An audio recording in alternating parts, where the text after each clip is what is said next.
السلام عليكم. مطلوب لي في التعليقات اشرح كيف تغسل بماشينة رايلام. هذه هي رايلام. اول شيء لازم يكون عندكم لاصالاسي تاع الماء. هنا الماء هذه ماشينة تشوفي الماء وحدها، يعني تسخن الماء وحدها صافي. لازم يكون عندك روبينو واحد، انا راني داير زوج. هذه هي. بسم الله على بركة الله. من تشعل من باور اوف اون تشعل الماشينة هكذا.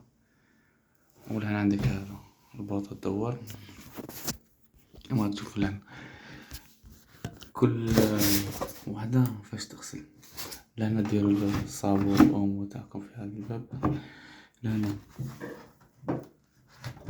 هناك فتحوها تنقو منها الوسخ هذا. هنا عندك شوية كما تشوف على حسب الكتيبة.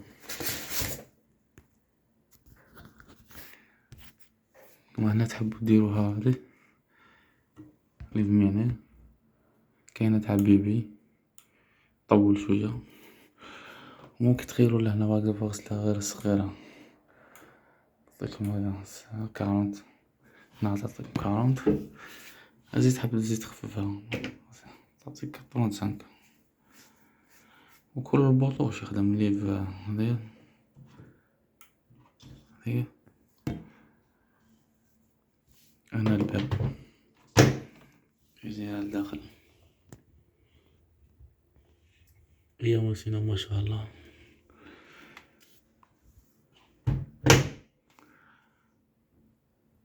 هذا بعد الشرح، واللي مفهمش يزيد يبعثلي انا نفهم اكثر.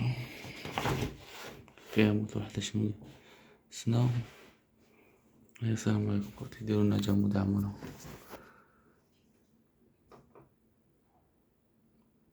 نقطة مهمة، والأحسن تكون عندكم راتير. واللي حاب يفهم على راتير يبعثلي نفهمو. السلام عليكم. تمام. الله صوتي اللي جملي كومونتير وبرطاج.